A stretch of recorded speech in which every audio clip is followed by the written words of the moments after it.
Hello, world. How are you? It's your main man, Mod, and we are here for the Know It All podcast. I got my usual suspects here with me. My boy, Tay Boy Fresh. How you doing, man? What's up, Mod? I'm all right, man. Can't complain. What about you? Man, ready to get it in, ready to get it in. This is Know It All Sunday. This is what we do. We know it all, and we here to get it in. Big G, what's popping, man? Talk to me. Hey man, you need to put some more bass in your voice when you open up the show, dog. There wasn't enough volume and enough bass in there, bro. Hey, look here, man. I thought he was doing his best Michael Jackson. Yeah, it sounded like it, didn't it, Tay? Hello, girl. Yeah. Nah, man. But what's up to the live chat, man? Already, man. We see people jumping into the Know It All's podcast, man. Thanks for rocking with us on another Sunday, and I'm ready to talk sports and culture with my homeboys, Mod and Tay Boy Fresh. Let's do what we do, bro. Man, we got to get it in. Got a lot of ground to cover.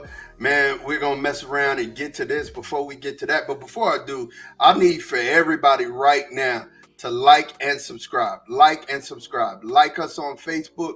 Subscribe on YouTube and Twitch so that when we go live, you'll definitely get those notifications. Also, we're live on X right now as well, so you can check us out there. Definitely, Big G, tell them what to do. They need to get them algorithms up. Make sure you put that algorithm sign. Make sure you smash the like button right now. Don't even work on pass. Go smash the like button. We'll be back right after this, and let's get it started.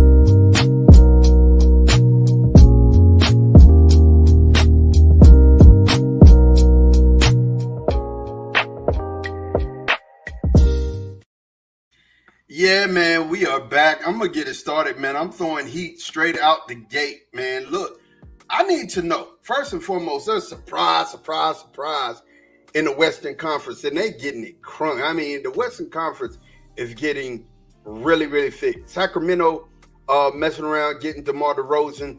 That is a big win for Sacramento. Why don't nobody want to play with LeBron, though? Let's talk about this. What is going on that nobody's going to play with the Lakers? I don't think it's just LeBron. I believe that everybody wants to play with Bronny. But what's going on? The Lakers can't get a top free agent to save their life, man. Talk to me about this, Tate. Yep. He got the big fine right off the back, dog. The big one. My bad. Man, everybody want to play with Bron if they can. I believe that. It's just a matter of the Lakers' money, man. They working with a certain amount of money. They got to do a sign. They can't just sign a free agent that's over a $10 million free agent. They got to work a sign and trade. They got to try and you got to want Austin Reeves or Rui Hachimura. You got to want one of their pieces for the Lakers to be able. The team that's would be doing a sign and trade got to want one of the Lakers' pieces in order for that to work. It's not a matter. Nobody want to play with Bron. I don't think that. I think you said that. You said why don't nobody want to play with Bron? And then what did I say right behind that? I said I know people want to play with Bron, but what's going on that the Lakers can't? You said what you said. What you said. You can go back and watch the tape. You said don't nobody want to play with Bron. You said they want to play with Bronny. That's what you said. Well, that's what I'm saying. They want to play with Bron. I mean Bron, not Bronny Jr. Okay, well, I was wondering why people want to play with Bronny but not Bron. No, they want to play with Bron. That's how Bron James, LBJ is one of the best to do it. So you want to play with him.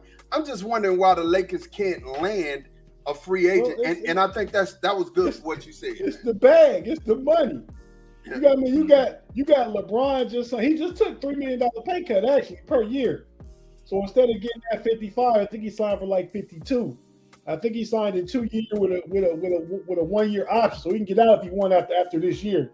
I think Bron needs to go on it. And I agree with Afton.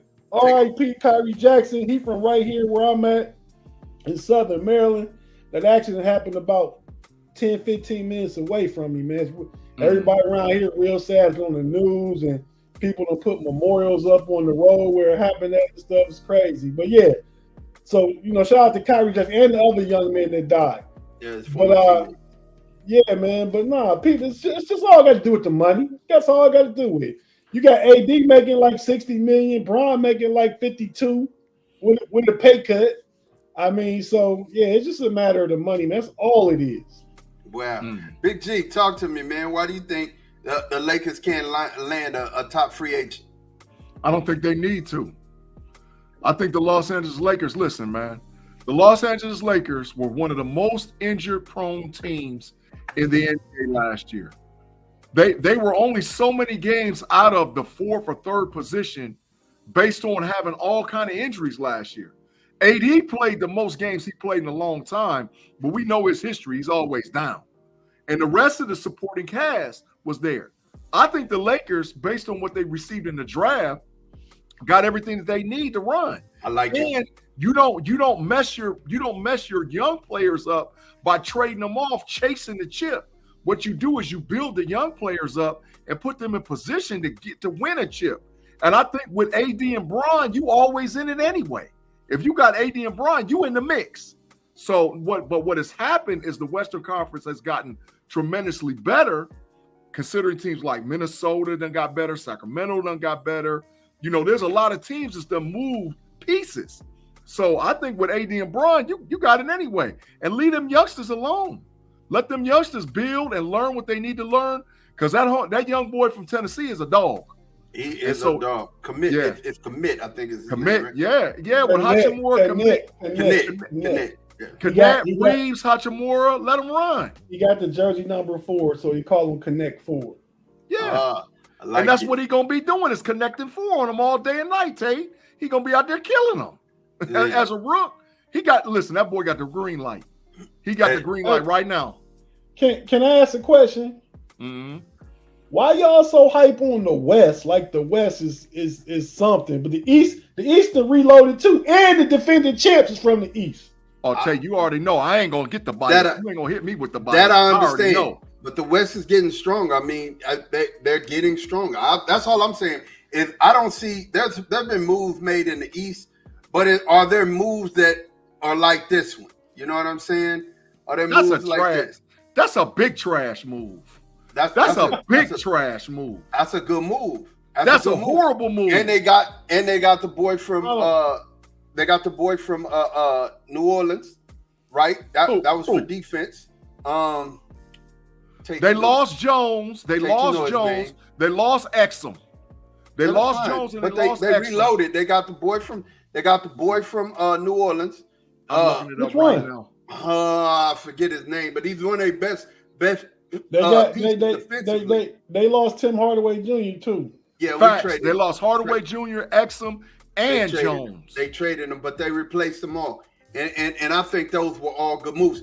And then I like the Klay Thompson signing. I mean, you know what I mean? I ain't saying it's trash. He got to prove himself. He a little bit long in the tooth. He ain't like Bron. He got to come out and play. He ain't gonna play no defense. He used to be a defensive stopper. Thomas and Najee Marshall. No, that ain't no. Listen, nobody. They play two to the wing. The Mavericks play 2 to the wing. That's how they play. You needed defense. Hold on. But you needed defense. You got it. You needed another shooter from Najee. He's a defensive player. You got it. Then you needed offense. You needed somebody else to get buckets. You got it. And Klay. You know what they got now? They got 2 defensive players that when they go offense to defense, teams is gonna hunt them. Hey, they gonna hunt Klay and they gonna hunt Luka. That don't matter to the playoffs, Big G. They don't do that in the regular season. That's facts. So they had coached through the playoffs. Klay hopefully get his shot going. Luka stop being so ball dominant. They get some more ball movement. They're a 50-win team. Oh yeah. So what do y'all think? I need to ask y'all, how y'all feeling about the Spurs? I'm a little encouraged. I think they literally got better, an uptick, maybe 10 games better. If they pull off this one move that I think they're gonna pull off, the Spurs is in it. What's If the they move? pull Lauri Markkanen, they trying to pull it off right now. Lauri Markkanen, Chris Paul, Barnes with the big boy. Oh yeah, they ready to ride. And that kid from UConn. Oh, they ready to ride. They ready to ride, right? Well, they still got pieces over there. Blonde head boy from Baylor still there. They're gonna have to give him up. They're gonna have to give him up to get Lauri Markkanen. But if they get Lauri Markkanen, Barnes, Chris Paul, the boy from UConn, and Big Boy, oh yeah, they ready to go. They ready to go right now. I say they 10 games better right now. To me. If they get Markkanen, they're a top 5 team. If they get Markkanen, Big Boy in the middle, Barnes, Chris Paul, and boy from UConn, they ready to go. They chasing I don't a chip. disagree. And Chris Paul, a couple years ago, took OKC to the playoffs by himself. That's what I'm saying, bro. That's what I'm saying. Chris Paul ain't about that losing. That's what I'm saying. Nah. And Barnes ain't either. And if you put him in a position where he could just drop dimes, I think Chris Paul, and we said that. I said, I said this on the show. Chris got to go to a place where he doesn't have to be offensively in it. All he got to do is play defense and drop down. That's it. And that's the type of environment he's in right now. Under Pop, which is crazy. If they get Markkanen, and I always mess the big boy name up to play for him. What's the big boy name? Wembanyama. Wembanyama. I mess it up. Wembanyama. If Wembanyama jumps the way he's supposed to jump from year 1 to year 2, and they get Lauri Markkanen, and Wembanyama is in the running for the MVP.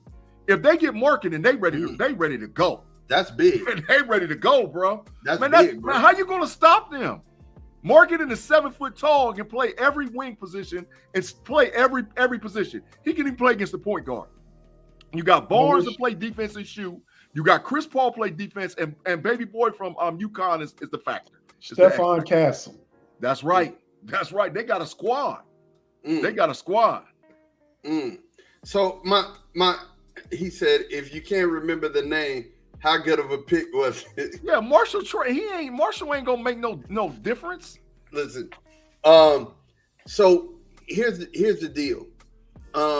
I'm looking at that Sacramento trade. Them picking up DeMar DeRozan. How much do you think that's gonna impact the Sacramento team? None. Zero. Tell me why, Tate. I need to hear this. Tell me why. Man, DeMar DeRozan is good, but he ain't a difference maker on the team. He been over there in Chicago losing for the last 4 years. Mm-hmm. You know what I mean? So you replace him. I mean, you replace Harrison Barnes with him, you get a little bit better, but you ain't getting past the first round better. Facts. That's big. That's big facts. So that ain't just facts. That's all I drop, Big G. Thank you. So Big G, you tell me, you don't like the move? You don't think it makes them better? I don't dislike the move, but listen, the Western Conference is OKC, Minnesota 1-2. I don't care how you cut it. I don't care how you push it. 1-2 in the Western Conference is Minnesota and OKC. OKC with Hardenstein, with baby boy from Chicago, with them two added, and they got rid of the trash out of their giddy. That's 1 or 2. And with Minnesota's 2 draft picks, the kid they got from the San Antonio trade and Shannon, they ready to go too. And they got what's his name? Ingles. Joe Ingles. Rob, they ready to go. Talking about Rob Dillingham. Dillingham, Joe Ingles, Randy Shannon, they ready to go, bro. Minnesota ready to go. So Tate, I'm gonna ask you, top 5 Western Conference, go. With all of the moves that's been made, even with Golden State, all of the moves has been made. Everybody's shuffled up. Everybody's healthy. Who you got? Top 5. Minnesota 1, OKC 2, Denver bounce back 3, Lakers 4, and 5. I'm gonna say Dallas. Okay. G. As a matter of fact, I'm gonna keep it that way. I was gonna switch Dallas and the Lakers, but I'll keep Lakers 4, Dallas 5. G. I got the same thing except Dallas 5. I got Phoenix 5. I got the same thing. I got the same 1, 2, 3, 4. Phoenix is 5 in the West. What Phoenix do make you think they're gonna be different? What's the big boy they got? They got the big boy to back up. Oh, let me look it up, man. I don't want to say the dude's name wrong, but they got big boy to back up. They already had the big boy they had last year, but they got another big guy to back him up now. They had Nurkic. Nurkic was their big man last year, and they got 2 big men now. I'm gonna look it up. I got you. So there's no way. Thomas said Lakers 4. We'll see if they stay healthy. There's no way that I can include the Lakers in there. What? I got Dallas. No, I got Dallas at 4, and I think Memphis is gonna make a comeback. I really do. I think Memphis is gonna. That's like your Dallas Maverick picks in the final. Yeah, I don't believe in that when they're a playing team. I think Memphis is gonna make a comeback. I also think Golden State is gonna still be right there. I like Golden State, but not in the top 5. Not in the top 5. I'm talking about hovering. You said top 5. Well, no, I've already gave you my 5. I gave you my 5, but I'm saying 6, 5. So 6, 7, 8. All of them are hovering around the same place to me, right? And if they catch lightning in a bottle, they could go. It could really get ugly, because they got rosters that can lend to it. Phoenix is one of those. Golden State is one of those. Memphis is one of those. You know what I'm saying? To me, I think they have a bounce back year. I really do. They didn't have all their chemistry there. And listen, this was a really good team before all the stuff with John Morant started acting up. You know what I'm saying? Before all that stuff started acting, they were really good. They were right there. So I just think, a whole year, they're back. All of these problems behind them. They lost a few pieces too, though. They didn't have Marcus Smart last time John Morant was playing. They was good.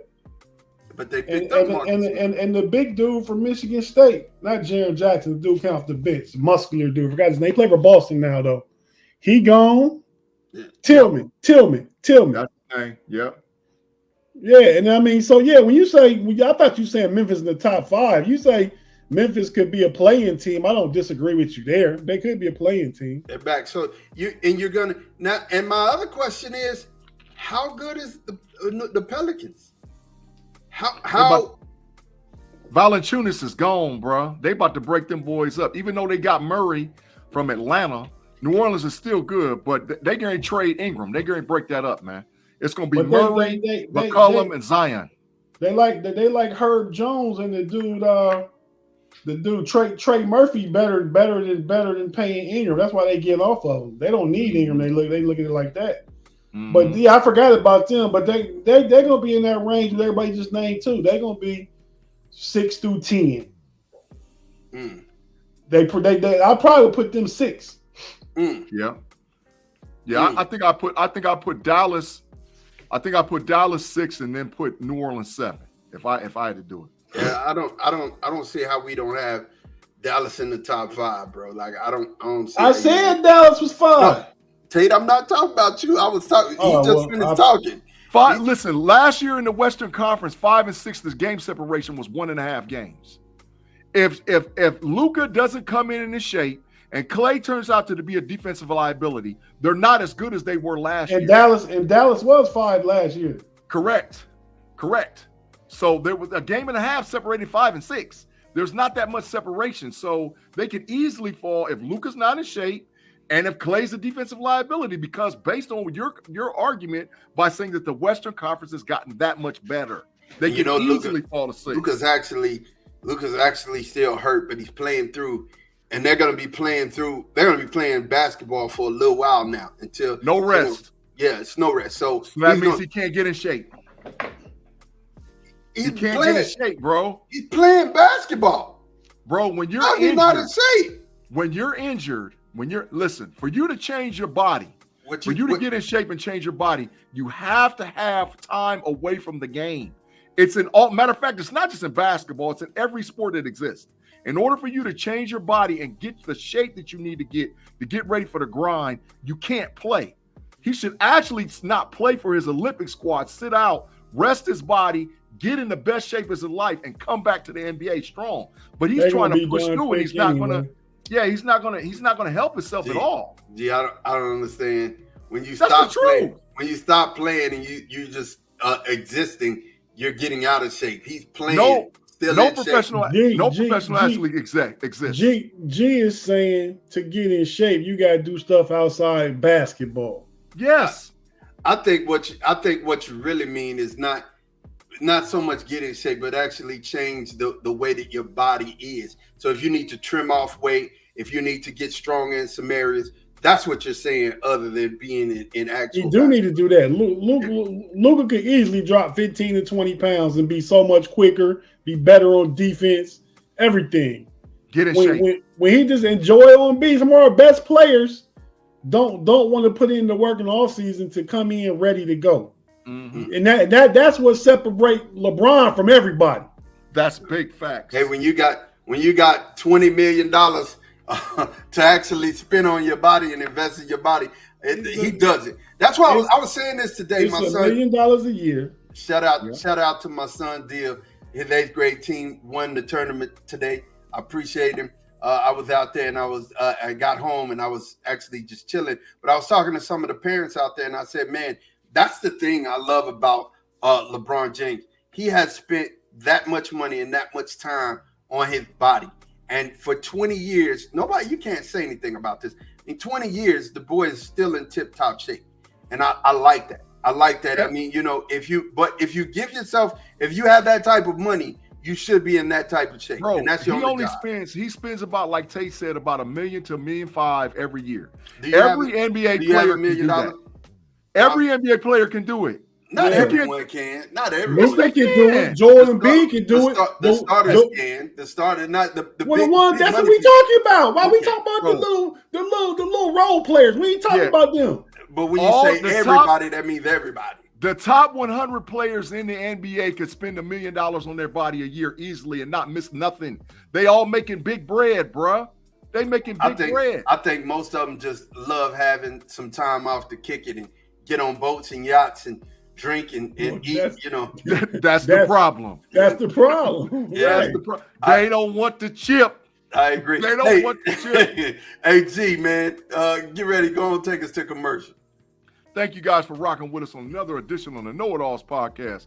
Make sure wherever you catch your audio podcast, be it Apple, Google, or Spotify, or wherever you catch it, listen to us and give us a quick second. We get a word from our partners. We'll be right back on the live edition on the YouTube with the KnoItAllZ podcast right after this break.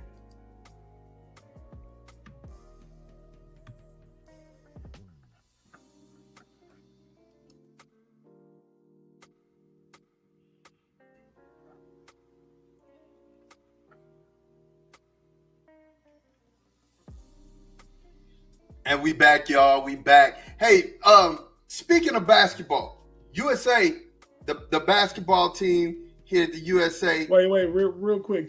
Thomas say Luka don't got to worry about playing. Slovenia didn't make it anyway. They didn't qualify. They out of here. It's big adios muchachos for him. He need to be sitting at the crib there right now. He need to go home and get his $1 million training nutritionist. Get right there. It's big adios muchachos. He need to go and send them out. Yeah, he ain't in shape, bro. But he can get there. He need to invest his money. All right, invest his bread. So the Olympic team, man. How y'all feeling about this year's Olympic team? They got a hard road to go.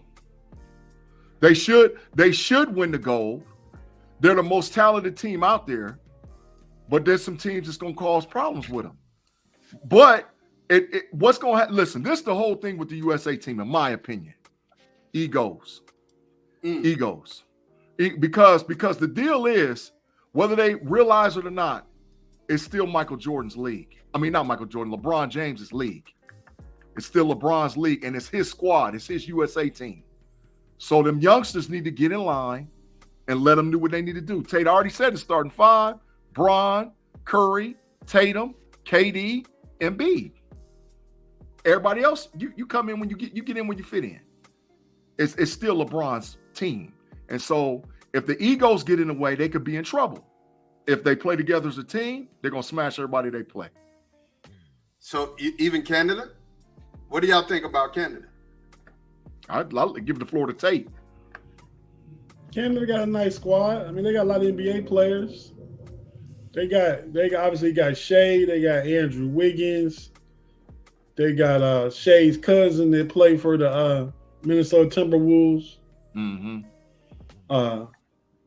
Walker Alexander. I think that's his name. Because you got Gillis Alexander. You got Alexander Walker. Mm-hmm. Yeah, him. They got a lot of good players. They got R.J. Barrett. They got a lot of good players in Canada, but I still think that I'm picking the USA over everybody, man. Mm-hmm. Is there any team that you're like, ooh? It's a lot of good teams. It used to be Spain and Brazil. Now I think it's Canada and France. Mm-hmm. I mean, so Canada's roster: Nikhil Alexander Walker, 6'5", the guard; R.J. Barrett, 6'6". Trey Bell Haynes, I don't know where I've seen that name before, but I know it. Anthony Bennett, 6'8". Garbage, big trash, big trash. Corey Joseph. The White Pal. Yeah, okay, nice center. I mean, as far as a role player, come off the bench center. Andrew Wiggins. Nice. I said most of those names. Mm-hmm. Yeah. So, and then of course they got Trey Lyles and Jamal Michael Murray. Mulder. Jamal Murray on that team too. Oh, I forgot about Jamal Murray. Yeah, Jamal Murray on that squad too. Yeah. So, yeah. I mean, they're nice. I think they can pose, definitely pose a threat. And you said France? Yeah. And France got Rudy Gobert, Wemby. Yeah. That's problems right off the bat. When you ain't even got to go down the line. If they got some guards that can handle the ball, they coming in that bad baby 7-1 and 7-4. That's problems right off the bat. Victor, Rudy, Nadir Hiffy. I don't see anybody else on here. Let me see. Matthias Lesort. I'm looking at their roster. You know how when it gets down with the world basketball stage, every team that's really relevant and good always has a couple of scrappy guards that can handle the ball real good and don't turn I mean, over. Frank is not all that, but he's there. Nicholas Batum, Frank Nikina, I think that's how you say his name. But the dude used to play for the Knicks. Yeah. Batum gonna play on the wing, but that 7-1, 7-4 or 7-2, 7-4 gonna cause problems. But these professional international basketball teams, man, they got players. Mm-hmm. You know, now they smalls, but they bigs is probably better than anybody. Yeah. Especially defensively. Yeah. And in international ball, you could take the ball off the rim. That's facts. Yeah. And if Joel Embiid's minutes is messed up, who gonna play center for USA? AD? No. Who? They ain't got nobody else. Bam. 6'8". Bam gonna be out with a 6'11" wingspan. Bam gonna be out there getting bammed on because Wembanyama and Gobert are huge. They're big. Huge, bro. And you can take it off the rim too. Oh yeah, that's problems. That's problems. But if USA, like I said, if they play the way they supposed, and really to be honest, Bron need to be point guard. Well, I read something say Bron gonna be point forward. Let Bron run. I think that's what they should do. Mm-hmm. I think that's what they should do. Honestly, I think G probably right. You got only thing I can see if they go all old heads, they could put AD in at power forward and put KD in as small forward, replace Tatum. But I think Tatum gonna start though, Tay. I really think so, man. I mean, you could be on the some. I wouldn't disagree. He the best American player in the world. For a younger, I mean, we still probably would take him over all the old guys because he is young. He's 26. Yeah, and he's better than Ant. Because that's next man up on that team. Yeah, and take what did Ant just say? What Ant said. I just read Ant said he's supposed to be the number one option. But that young boy got all kind of confidence, though. I give him that. Hey, he got all types of confidence, man. You know what it remind me of? Go ahead on your last You know what it remind me of? When Barkley didn't start for Team USA. Remember when it was Magic and Bird and all and Jordan and all them? Barkley didn't start. Barkley started on the Dream Team. No, he did No, not. he didn't. It was Patrick Ewing, Scottie Pippen. No, it's Patrick Ewing, Karl Malone. Oh, Barkley was the leading scorer on the Dream Team. Barkley came off the bench. Getting buckets because he was mad. Mm-hmm. Getting buckets. And that's what Ant gonna have to do. Ant gonna have to come off the bench. And he carried that into the next season. That's the season he won the MVP and took Phoenix to the finals. He acted the donkey. It's the same scenario. It's the same scenario all over again. We've been around so long, know-it-alls, man. We see stuff cycle. And this reminds me of that team, the original Dream Team, 92, when Barkley was like, man, I'm just as good as Michael Jordan. Ant-Man, like, I'm better than any dude in the starting five. Any guy in the starting five, I'm better than. And I'm about to show y'all and then try to carry it in the next year to get the chip. Ant out here calling his own number. Kobe, you know what I'm saying? He out here calling his own number, man. He ain't passing it. He ain't gonna pass it. I'm telling you right now. Listen, the bench mob for the Team USA, I'm telling you right now, Book ain't passing it and Ant ain't passing it. They ain't passing it. When Book and Ant come in the game, they pulling up. They gunning it. I'm not gunning. I'm talking about pulling up. They pulling up. I'm talking about as soon as they cross half court, 2 dribbles, try to break you down off the dribble because mid-range game, Book got the best mid-range game in the league. So that 18 to 22 feet, Book is an assassin. So if he catches it and the defender ain't right on him, he going to take 2 dribbles, 3 dribbles, boom. Ant going to do the same thing because he's quicker than everybody else. He going to get it, look, and be like, oh, this dude ain't on me? 1 dribble, 2 dribble, and then try to go up and just slam on you. But they ain't passing it. Book and Ant ain't passing it at all. And a do like Kobe did Paul Gasol to Rudy Gobert. Mm-hmm. Ant will run through his teammate chest and catch your body on his own teammate. On his own teammate. Yeah. Be like what? Be like what? Switching gears, man. We talk to me about this, man. It was a huge upset in tennis today, man. Talk to me about it. Yeah, man. Coco was upset. She was coming in the number 2 seed in the Wimbledon tournament versus number 19 seed Emma Navarro. Young tennis player. She's 23 though. She played collegiately though at Virginia. Coco just was off her game today. 15 unforced error, lost in 2 sets, 6-4, 6-3. She was looking up at her coach. Is her coach Brad? What's her coach? The coach's name? Brad, one of the best tennis coaches. She kept looking at him for answers. She gets all that stuff. You gotta answer yourself on the tennis court. Mm-hmm. You know what I mean? So she just played a reckless game. One of them games where she just had too many unforced errors. Just wasn't her day. But you know, if she had to lose, I'm glad she lost to another American. So you know, congratulations to Emma Navarro. She's actually ranked number 120 in the world. Navarro is, so it's a huge upset when you think about it. She moves on to the quarterfinal, which the quarterfinal is that the final 8 or 16. I think that's the 8, Tate. I'm pretty sure it's the 8. Then after the quarterfinal goes semifinal. So she moved on to the final 8 in the women's side. So you know, big ups to Emma Navarro. Coco. We see you in September at the U.S. Open. With the Australian Open before the end, though. Seen a couple weeks of the Australian Open. Yeah, Brad Gilbert. That's what I said. Yeah, thank you. I got you. You know I'm gonna keep you right. Also, boxing last night, man. Nobody was really like. I don't even know if anybody watched it. I didn't watch it. You know, me neither. It was on ESPN. Nobody want to watch no ESPN boxing. Shakur Stevenson won a boring fight last night. Let me just say that. Unanimous decision over Artem. It was really boring. I'm not even gonna lie to you. I think it was really boring. Ryan Garcia hurt himself because that would have probably been his next. That would have been his next fight, and that would have been a big fight. Well, Ryan Garcia can't fight for a year. We won't even talk about the reasons why. It just makes no sense. I don't understand what's going on with Ryan. Somebody needs to really reach out and pull Ryan in and talk to him. He needs some help. But the person that they got him out here looking at, I think is next, and they probably don't need to put him in. Tank don't need to leave Tank alone. Devin Haney is probably where he needs to go. Don't mess with Tank. At this point, Tank is just on another level.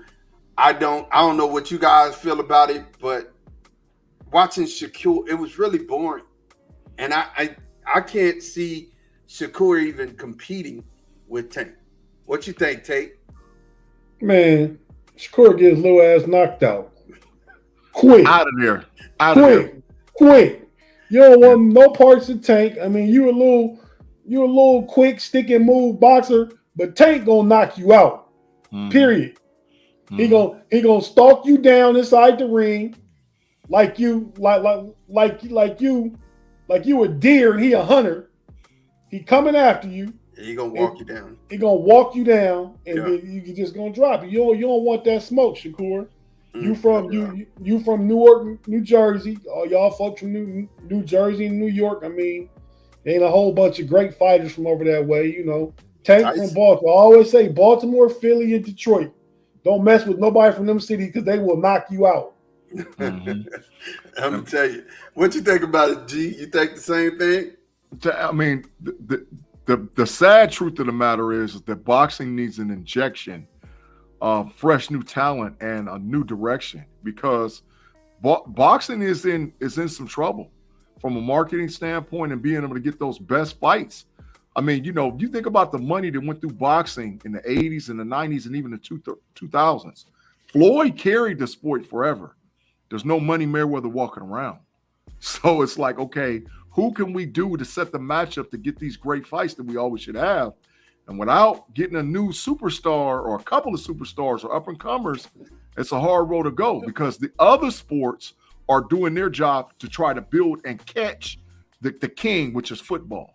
Can I comment on that? I mean, because I don't disagree with you for some of it, but boxing in the 80s and 90s, you have to compete with MMA. You know, people tune in to watch them fights all the time. I don't watch them, but I know a lot of people that do, and that takes away from boxing because they can watch those fights, right? That's fine. And you got two superstars. They need to happen. They need to meet at a catch weight. You give me Tank versus Bud, man. That'll blow pay-per-view up, man. It man. That's the same thing they did with Mayweather and Pacquiao. They waited too long. Nah, they waited too long for that, man. Again, they didn't wait too long. These guys both on top right now. Yeah, those were ducks. Those were ducks by Mayweather. He didn't. And Floyd always waited long for people though. Yeah, he always waited long for people. He won 51 times, but he always waited. He waited to them out. Somebody on their downside. Yes, sir. And that's an actual factual. Big G, give us a commercial before we switch gears again, man.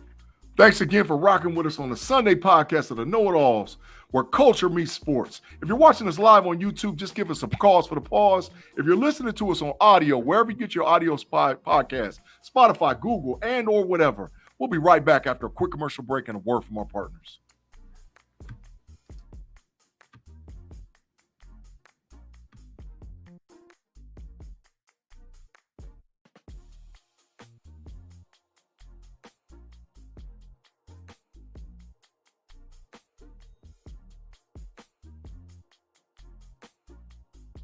And we are back, you guys. Look, so it is All-Star time, man.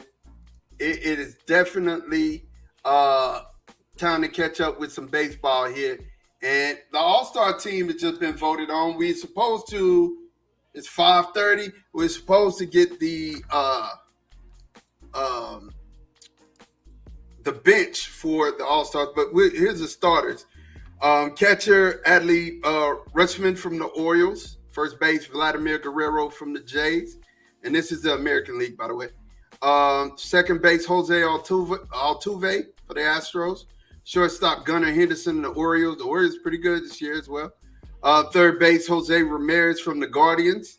A designated hitter is Yordan Alvarez from the Stros. The outfield Aaron Judge from the Yankees. Juan Soto from the Yankees. and Stephen Kwan from the Guardians. How pleased are y'all with that roster for the American League? They some dogs. I mean, you know, I'm a National League fan, but the American League got some dogs over there. The American League can win the pennant, but the Orioles is a great team. The Yankees is a great team. So, and the Guardians is going to mess with either. Yeah. They picked all the best players from the best teams. The thing about baseball is you get a representative from every team though. So.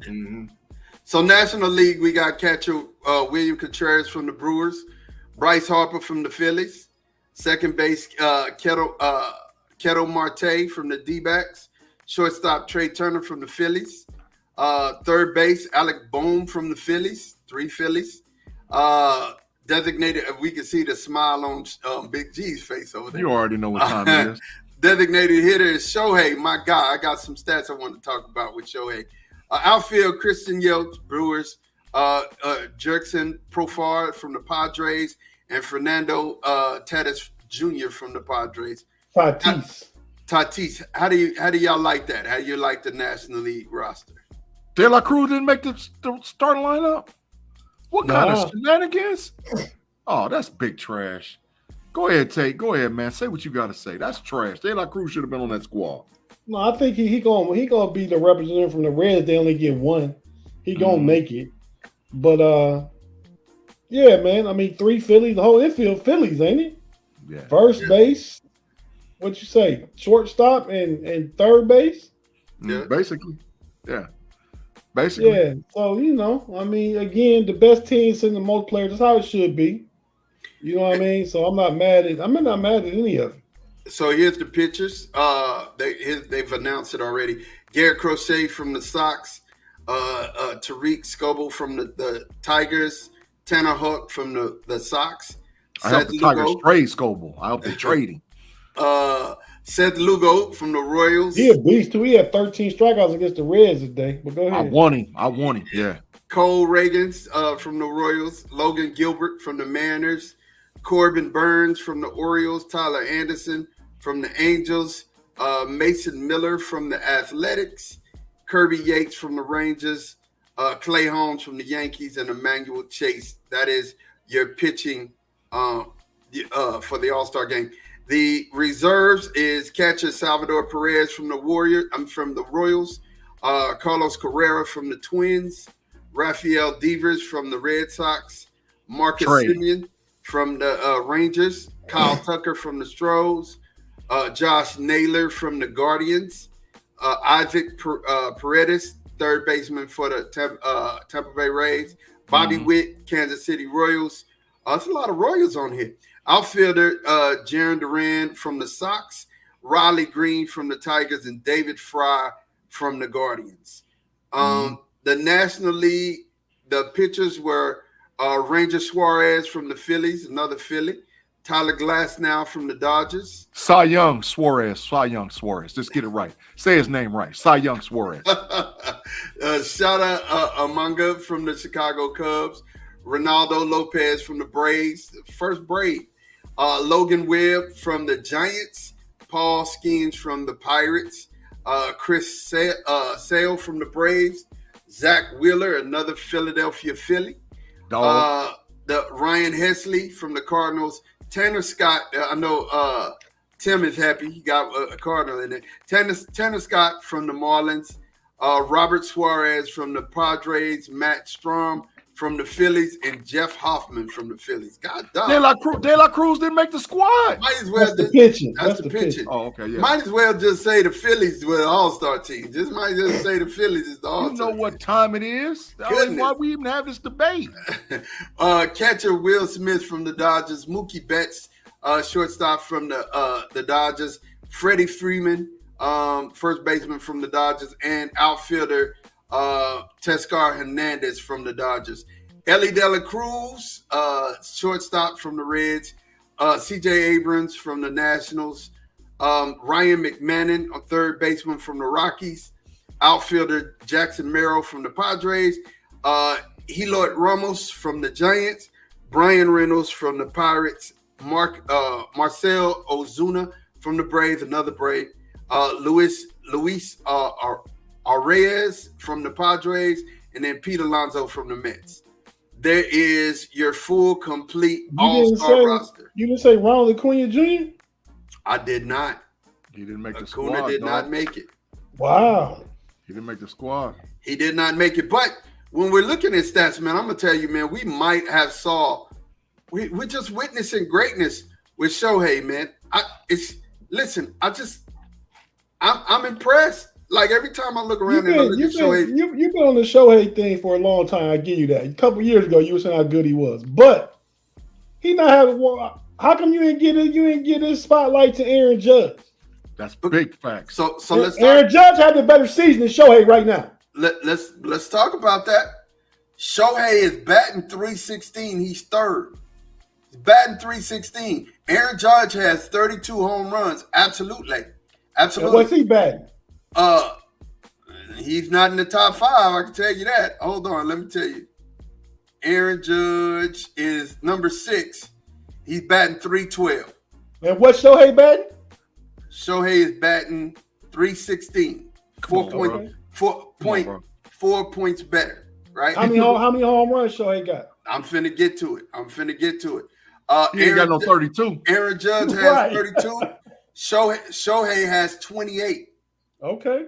Shohei's doing his thing. And the thing that makes me just trip out more is he ain't even pitching. Like he could if Shohei was pitching, then you would have a point. But right now, you talking about numbers in the batting box, what they doing? Aaron Judge is who you talking about. Aaron Judge has 83 RB. He has 83 ribbies right now. And Shohei got what? 58? Shohei has 65. It ain't even close. It ain't close. 83 to 65 is not close. You're absolutely right. If that was the basketball score, they got drugged. It was what it was. They didn't get drugged. They got skull driven. They got skull driven. But ERA, give it up to my boy Ronaldo, 1.7. I love it. And then when we talk about just complete leaders, man, Aaron Judge is just totally doing it. I respect what the year that he's putting together, but I mean, here's the other thing: Shohei is 4th in hits, 108 hits, right? Well, how many hits Aaron Judge got? He just not hitting homers. How many hits Aaron Judge got? I bet it's close. He got him. Aaron Judge, I bet got him. He probably got him. I think so too. Yeah, Aaron Judge got him. Aaron Judge right now, hits he has 100. Okay. 8 hits, 9. 4 homers ahead. 18 RBIs ahead.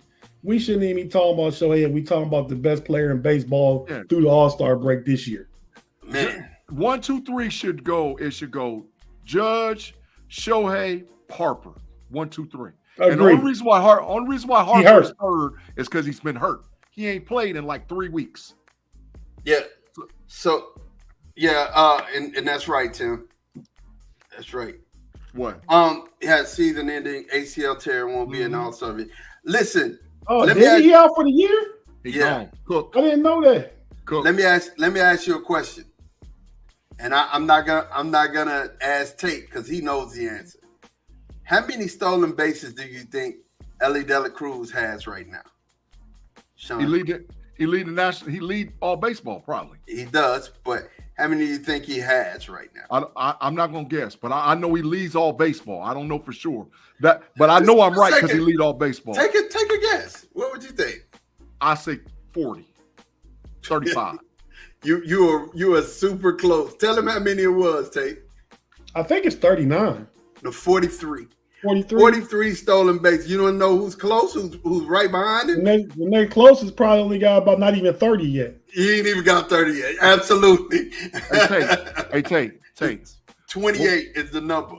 What the Phillies got to give the Reds to get there? Like, you could never get Ellie, man. what we got to give you to get him up out of there? You could never get Ellie. I mean, what can we do to get him up out of there, bro? As far as a young player goes, I don't think there's nobody I would trade for him. You know, I'll trade you my whole draft 2 years in a row, and give you your selector, anybody you want from the minors, and give you one player outside of Harper and Castellanos off the Braves. I mean, off my squad. I'll give you one, any guy you want. You can't have Castellanos. You can't have Harper. That's unreal, dog. That's unreal. What you want? Nobody would do that. I wouldn't even take that. Why wouldn't they? Dang, you wouldn't take that? No, because it's a gamble with all the draft you giving me and all the farm system players you giving me. Ellie only gonna get better. I mean, right now he probably about his first full season because he came up, I think, last June, late May, early June. So he's played a year. Mm-hmm. So he's only gonna get better. He still strike out a lot. He gonna get better at that. When he get on base, you know he getting from first or second automatic.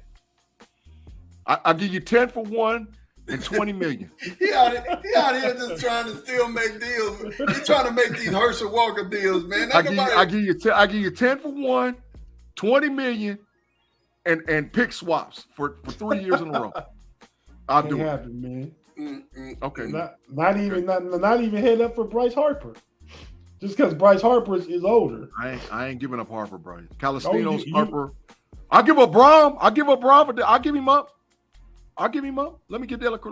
Come on, let me get him, dog. Come on, let me get him, man. Come on, let me get it.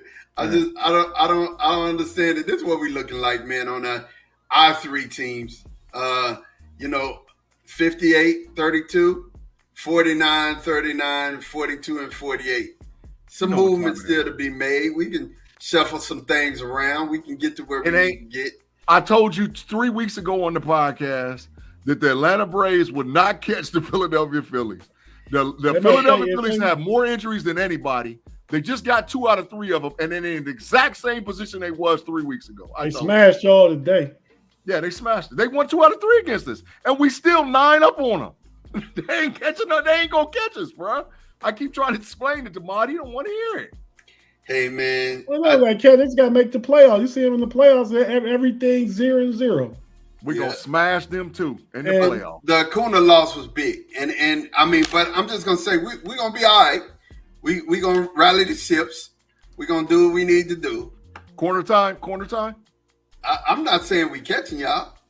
I'm just saying we're going to rally the ships. Corner time in the playoffs? Corner time we meet up in the playoffs? Corner time? If we meet up in the playoffs, we will discuss some corner time. Hey, well, let me tell you about my Reds, man. So you just got a question. Yeah, the Reds gonna make a run, man, because they're only 6 games out of the wild card spot. But they swept the Yankees, then they come and get swept by the Tigers at home. That's big trash. Yesterday's game, they gave up a 5-run 8th. They was up 2-0. Hunter Green had a 3-hit shutout. They took him out after 7. Bring the relievers in the 8th. All them jokers, 3 of them collectively give up 5 runs. This was yesterday. Today, what? Bell is cooked. I don't like David Bell. Now I really don't like David Bell. You're right about that. Get him out of there. But yeah, man, this homestand, I think they got the Rockies next or somebody, but they need to go on. They need to go on a win streak. They need to win 6 out of 8 a couple times in a row, something like that, man. Tate, I'm gonna go a step further. Bell is a scrub, dog. Wow. Bell's a scrub. He's a trash coach, man. I don't like him, man. I wish Barry Larkin would come down out of the booth and manage. You got too much talent to be losing like that, bro. Well, The Reds got dogs. The Reds got dogs. They got too much talent. I'm just gonna say this. Anything can happen. We're at a place where, Texas took Texas A&M's baseball coach right after he finished. People are leaving. They don't want to be in certain places. So who knows? The Reds might get another coach. It might get another coach. Yeah, it might. I hope he do get fired. Bell gonna get fired. Might get another coach. Hey, but G, go ahead. We're about to end part 1 and get on to part 2. But take us out, man. Thanks again for rocking with us with part 1 of the KnoItAllZ podcast on a Sunday afternoon. If you're watching us live on YouTube, let's run the reel, take our commercial break. If you're listening to us on audio podcasts, wherever you get your podcast, Spotify, Google Podcasts, or wherever, we'll be right back after a quick word from our partners. Yeah, man.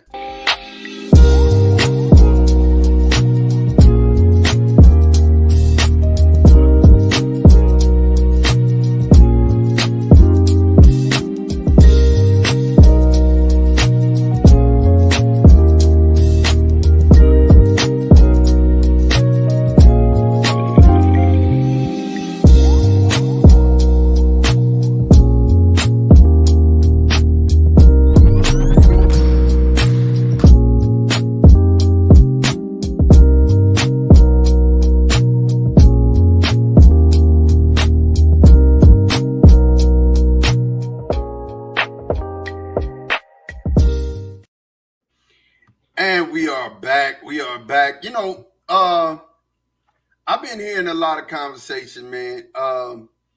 Cam Newton was talking about quarterbacks and, you know, definitely, yeah, make sure that you hit the like buttons, share, make sure that everybody get it, you know, reshare it on your page, reshare it on your Facebook. I think that's a lot that I should ask you guys to do. If you're watching YouTube, reshare it on your Facebook and other social media. If you got a TikTok, just take a piece of it and reshare it there. Reshare it on the IG, put it on your story. Tell everybody, hey, man, the KnoItAllZ is live and we are getting it in. Listen, so, yeah, I'm hearing a lot of people talk. You know, Cam Newton was talking about quarterbacks, and they were putting up numbers, blind numbers. And, you know, of course, I mean, we got to get in on the conversation. Get ready to hear a whole bunch of, you know, Dak slurs on here. I'm sorry for my Cowboy fans. I just can't control my brother. It's something that happens to him. It's something that happens to him when you say Dak Prescott's name. He just starts hating. The hate just comes over the top of him. It's like a vampire, like he got bit by something. You know what I'm saying? That's bias. But you know, Bleacher Report came up with this list. Let's see. We're gonna talk about it. We're gonna jump in it and dissect it. Tate, what you think about this list, bro? He doing his research. He's looking it up something right now, but he'll be right back. But I know what he's gonna say. Well, let's hear what you got to say when Tate comes back here. He'll jump on. What do you got to say about this list? Well, right off the bat, number 11, Jalen Hurts should be in the top 10.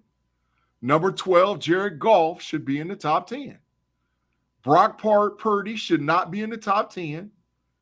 Jordan Love should not be in the top 10. Justin Herbert is overrated. And Dak Prescott should not be number 8. He should be number 10. Jalen Hurts and Jared Goff are better quarterbacks than Dak Prescott. Tell me how. What do you mean tell you how? Tell me that's not a slight. Dak's still a top 10 quarterback. He's right at 10. Tell me how. But has Dak Prescott seen a Super Bowl?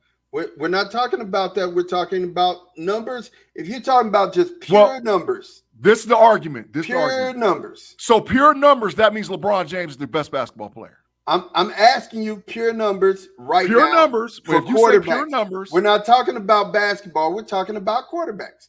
We're talking in all sports. In all forget all sports. We're talking about quarterback right now. So stay focused here. It's tunnel vision. Pure numbers. At Jalen Hurts' ceiling, he's better than Dak Prescott. He's already proven it at his ceiling. Now, can he get back to his ceiling? I don't know. But Dak Prescott has showed us that he cannot make it to a Super Bowl. So that's what matters when you start looking at this list. That's why I said that Justin Herbert is ranked too high. Well, if quietly CJ Stroud's ranked too high too. You're saying that then Brock Purdy, by what you're saying, Brock Purdy shouldn't be in the top 10. He shouldn't be in the top 10 because Jalen Hurts and Jared Goff should take Brock Purdy and Jordan Love spots, but they should both be ranked in front of Dak Prescott. So if I had a list, I would go Pat Mahomes 1, Joe Burrow 2, Lamar Jackson 3, Josh Allen 4, Stafford 5, 6 would probably be Jared Goff maybe. Justin Herbert would probably be 7. Matt Stafford would be 8. Jalen Hurts would be 9, and Dak would be 10 on my list. Okay. All right. Tate, talk to me, buddy. Yeah, man. As far as the list goes, man, I don't have too much a problem with it because it's the list as Bleacher Report sees it going into this year, right? But it's a talking point for us. So, since it's a talking point, I'm gonna talk. I say the top 4 needs a little shuffle. I'll put Joe Burrow at 2, Lamar Jackson at 3, Josh Allen at 4. Me too. Yep. I probably with CJ Stroud. It's a bit early still. I probably would put Matthew Stafford at 5. CJ Stroud is 6. I got CJ Stroud at 6. Yeah, I'm dropping Justin Herbert down. Yeah. I don't even know where I'm putting him, but I'm dropping him down. Yeah. Dak is okay to me. I mean, Brock Purdy is 9. Brock Purdy ain't won no Super Bowl either, or been in no. He been to a Super Bowl though, I guess.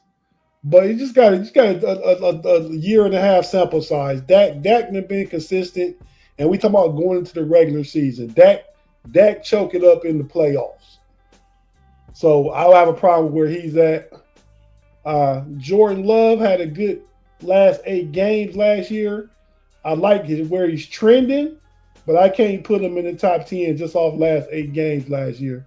Big facts. And a nice little playoff run. So I would put Jalen Hurts at 10. I like Jared Goff moving up 1. So let me ask you, while you're here, Russell Wilson, you think he should be 21? Heck no. I think where they got Russ is he should be above some of the people there. He should be above Geno. He started over Geno for 4 years when they both was in Seattle. He should be above Derek Carr, probably Kyler Murray, and Baker Mayfield. So Russ could easily be at 17, but Russ about to show y'all though how he gonna jump back in that top 12 this year, if not the top 10. That's gonna just happen. Russell Wilson should be 15. Okay. So Russell Wilson should be 15. Let me ask both of you. Do we think Caleb Williams is too high? Where are you at? 23, 22. Yeah, they just starting him out there. I mean, that's disrespect for Deshaun Watson, though. That's big disrespect. Yeah, it is. And I feel like for everybody, because everybody pretty much outside of Jaden Daniels done something in the league. That boy ain't played it down. And they got Bo Nix down there at 32. I don't think it's disrespect for the Bryce Young at all. Bryce Young gonna shock you a little bit this year. He got pieces. Sam Darnold, I don't think it's but I think it's disrespect for the Gardner Minshew. I think he's done a good enough job to say that he's better, and hugely disrespectful to Deshaun Watson. Yeah. Deshaun Watson, whether people like him or not, he legitimately is a top 20 quarterback in the NFL.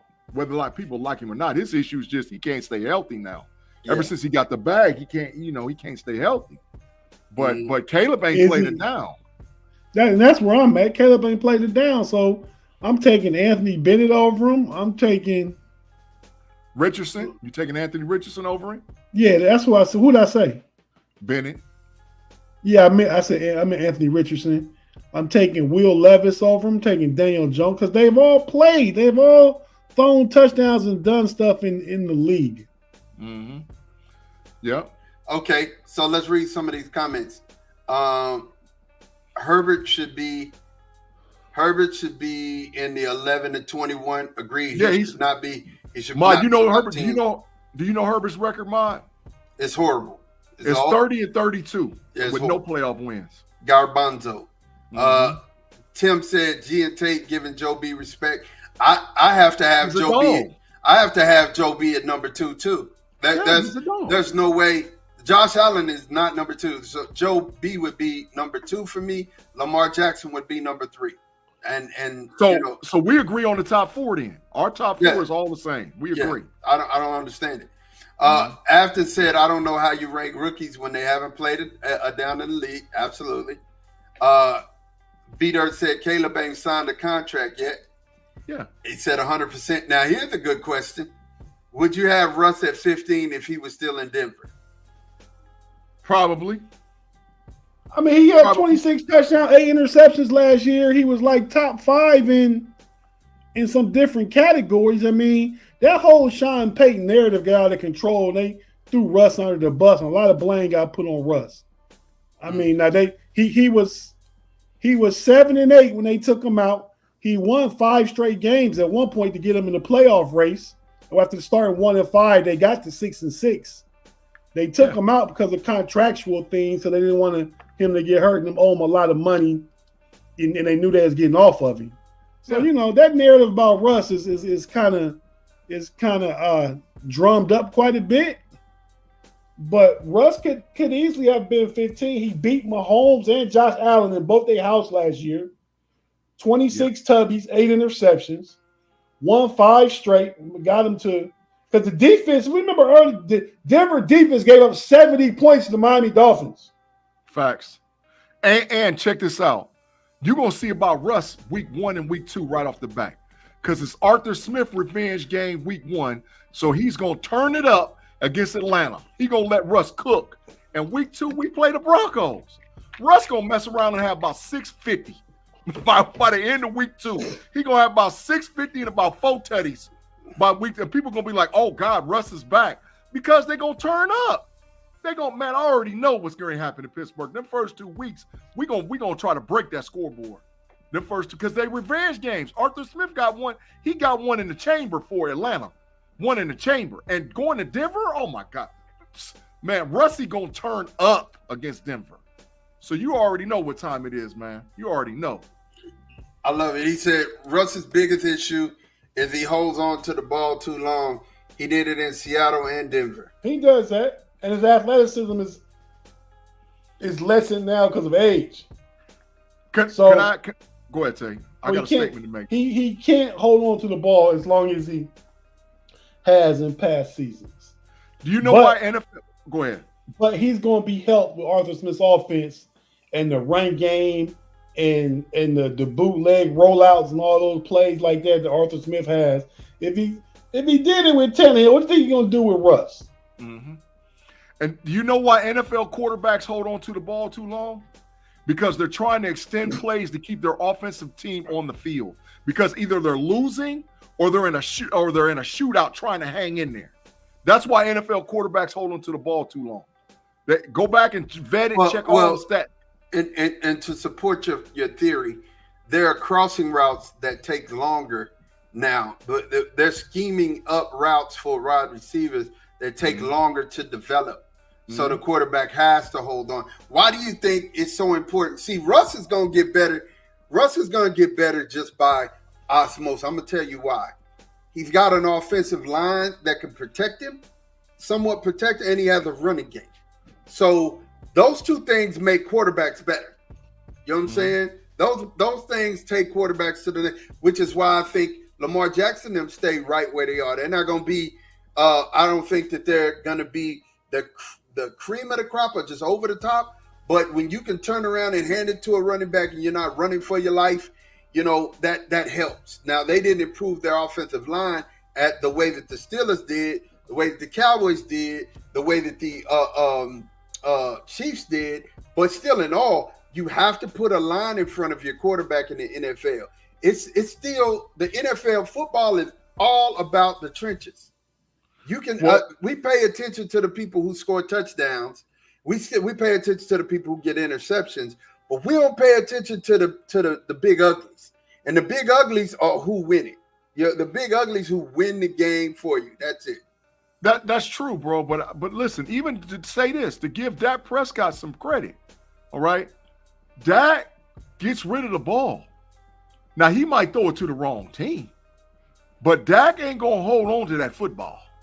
He like 1001, 1002. That bad baby is out of there. It's in the stands, you know. But because Dallas's defense has always put Dak in a position to where you don't make the blunderhead play to lose. But that's why Dallas loses a lot of games in the playoffs, because what starts happening with Dak is he holds on to the ball too long. And when he holds on to the ball, he makes bad decisions. Well, you got to think, like I said, when it comes down to it, I've said this several times, and I don't want to go too long because, you know, y'all got to finish up the show. But I've said this several times, man, when you ain't got the NFL is different. So I played college football. Me and G both did, right? I'm going to tell you, from high school to college, the game speeds up that much. It's like you because you have the best of the best at every position. Your defensive tackles are not big, slow guys. They're running fast. You know what I'm saying? They're stronger. And then they're playing the game with their head. See, the difference is in football, from level to level, it's not about athletic talent because everybody got it. It's about this. It's about how you put the knowledge of the game to use to beat the man in front of you, right? So when you're talking about wide receivers and defensive backs, that's a chess game. And if you can't get open and you ain't got wide receivers who can get open, you got to try to hit tight seams and tight pockets. Mm-hmm. Dak is great at that. But at the same time, if it's tipped, it's going the other way. If it's tipped, somebody else is going to get it. And if I'm anticipating the fact that you're going to force feed somebody, I'm going to get over the top. I'm going to cheat a little bit, right? I'm going to cheat a little bit as a defensive back so I can get in there, get my hands on it, tip it down, or pick it off, right? So when I look at that, I don't as much blame quarterbacks like Dak or other quarterbacks. I don't too much blame them that much. You know what I'm saying? I'm like, yo, the NFL now, when we switch to 11 personnel, like Big G said, you got to understand, you got to scheme your wide receivers open, and you got to have some guys who can beat one-on-one coverage and know how to get open. Well, it's 12 now. It's been shifted from 11 to 12. Yeah. See, and you know why it went heavy 12? Because the tight ends are closer to the quarterback, which means that you can release the ball faster. Yeah. That you got two tight ends, one with his hand in the ground, one standing up. You can release the ball, and it's a shorter pass from the quarterback, just to boom, real quick, dump it, get it to my tight end. So that's why it's going to be a 12 heavy league this season versus 11 personnel. There'll be some teams that'll have big 11, but most teams going to run that 12. Yeah. They're going to run that 12. Hey, I got to ask a question, Ma, before you get up out of here. The most overrated quarterback on that list. I already have a name in my mind, but I had to look at it one more time. Wait a minute. You know who's not on here? Who? Sunshine. He's on there. Justin Herbert is on there. He's number 6. No. Trevor Lawrence. Trevor Lawrence. Yeah, he's not on there at all. Which is total disrespect. That's total disrespect. Yeah, Trevor Lawrence ain't on there at all. Trevor Lawrence needs to be at around where Geno Smith is, or before Kyler Murray, actually. Mm-hmm. Yeah, he should need to be up there. But so you would say Trevor Lawrence is the most disrespected guy on the list because he ain't on there? I say he's if they got 32 quarterbacks, how they don't got Trevor Lawrence up there? They got to have somebody from a team twice then. I don't see it. I see Sam Darnold. I see every representative. Denver, Carolina. They got rookies up here, bro. Yeah, but do they got a rookie? They don't got a rookie for Jacksonville. Gardner Minshew play for who? He played for the Raiders. No. Yeah, Raiders. Yeah. So no team is twice. Will Levis, Deshaun, Patriots, Colts, Chicago. No, I don't see nobody twice. Somebody messed up somewhere. Bleacher Report, trash. Yeah, big trash. Hey, look, always leave it to the know-it-alls to figure this out. You know what I'm saying? We the one that sat on it and we figured it out. That's what we do. So who's your overrated? Who's your most overrated? Oh, easy, Justin Herbert. Justin Herbert, without a shadow of a doubt. Tate, who's your most overrated? Well, I would have said Justin Herbert too, but since he said Justin Herbert, I'm gonna pick somebody different. I'm gonna say Derek Carr is too high. Adam said they skipped 13. She's the know-it-all. There it is, and that's probably where Trevor Lawrence is at. So yeah, we probably could plug Trevor Lawrence in at 13. That's where he would probably be. Mm-hmm. Yeah. Good job, Afton. Yeah, big facts. Brock Purdy to me is the most overrated, bro. I can't say he's not a top 10 quarterback. He's not top 10, but I can't say he's overrated. Reason why I can't say he's overrated is if he's done what's been asked of him. You know what I'm saying? He's done everything that's been asked of him, and he hasn't. You know what I'm saying? He's played pretty well. He's played well enough that his team has been in the NFC Championship a couple times.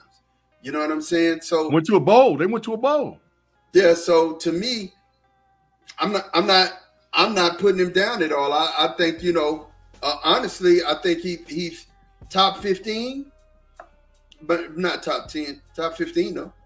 Yeah, it takes a lot. It takes a lot to crack the top 10, bro. That's all I'm saying. Yeah. So my last question before I get out of here, you guys.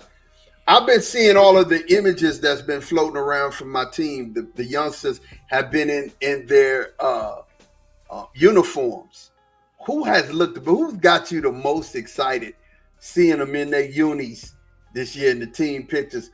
Who done got you like, cause I'm juiced about a couple folks seeing them in that Cowboy uniform.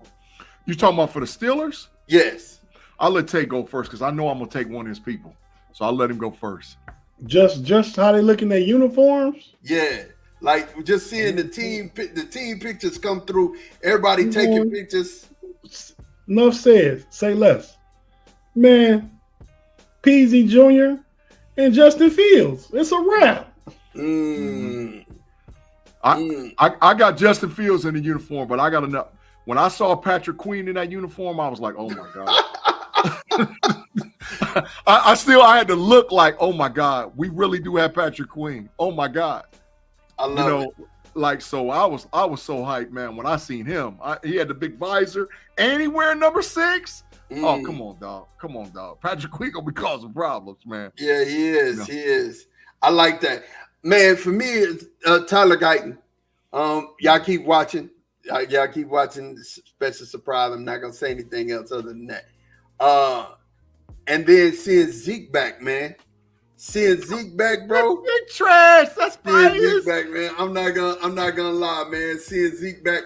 I never wanted Zeke to leave, right? But I knew we couldn't pay him. But having Zeke back in the Cowboy uniform, listen, he might not be feed Zeke and the guy that he was before. But if there's anybody who you root for, man, if it's just anybody who you root for, it's like, that's my guy. He got a new number too, don't he? Yeah. 15. He didn't take the 21. But if there's anybody that you root for that guy, man. You root for that guy. I root for Zeke, but I told y'all when y'all let him go, y'all was in trouble behind that move. So I'm glad y'all got him back. For y'all. He didn't even hear it. And for him, because he Ohio State dude. He loved Dallas. He a Cowboy. He wanted to be a Cowboy. So happy for him too. But yeah, y'all should have never let him go. Yeah. I was really happy to see him back. And Tim, yes, I have some cards that'll blow your mind right now in my possession.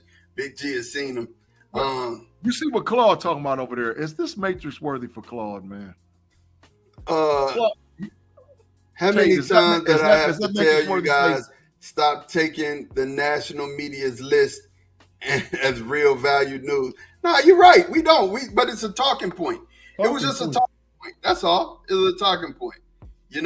That's it. So I don't look what Tim Lyon said. Tim said, what'd he say? He said, Claude Bishop, I always say some dude was sitting on the toilet and made the list. That's big facts, Tim. That's big facts. Because y'all know how I feel about Chris Collinsworth. Yeah, certain people just don't need to say anything. G, take us to a commercial after this, man. But I want to go ahead and say my partings for you guys. I'm not going to do a Mod's Moments today, but listen, it was great. I absolutely great talking sports with y'all today. It was good to see the chat generals in here getting it in. Definitely Claude, you came in and you do Claude stuff. Thank you. And then Tim Lyon said, "Gee, you just mad that KP8 is better than Russ and Fields." You know what? I got to do it for you. I got to do it. Before I even get out of here, I got to do it for you. That one was Matrix worthy. There you go, Tim. Way to shoot your shot, buddy. Way to shoot your shot. You made it to the Matrix. Way to go, Tim. That's what I'm talking about. He needed to make it today. But look, more importantly, I got to say something to my co-hosts. I got to say something to both of my co-hosts. Listen, these guys work their rumps off through the week.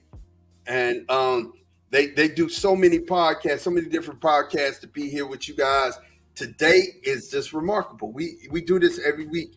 And I appreciate their hard work. I appreciate their sacrifice. I appreciate everything that these guys do. We are a team. It's solid. And as a team, what we want to do is take this and go higher. You know, I always say that the enemy of great is good. If I'm satisfied with just being good, I'll never be great. And that's what we want to do. We want to be great. So we want to continue to share this. We want to continue to just push higher, go further, cast our nets wider, because we want to talk to not just a national audience, but an audience of people who want to know it all. So please, I'm asking you guys, please, make sure this week you do something like you share it on your page. Tim, I'm connected with you on Facebook, so I'm gonna be looking to see if you did it. Make sure that you share. Like people like Tom, he don't have a social media, but I'm asking that a couple of your friends that listen to sports podcasts, make sure that you get out and let those guys know about this show. Let them know that this show's on, and we would love to have them here in the chat, and we can chop it up and talk about sports on a Sunday afternoon, on a lazy Sunday afternoon. So I'm out of here, but G, take us to commercial. Thanks again for rocking with us on the KnoItAllZ podcast, part 2. If you're listening to us on live, on audio, wherever you get your audio podcast, we'll be right back after we get a word from our partners. If you're watching us live on YouTube, just give us a second, and we'll be right back with the KnoItAllZ podcast.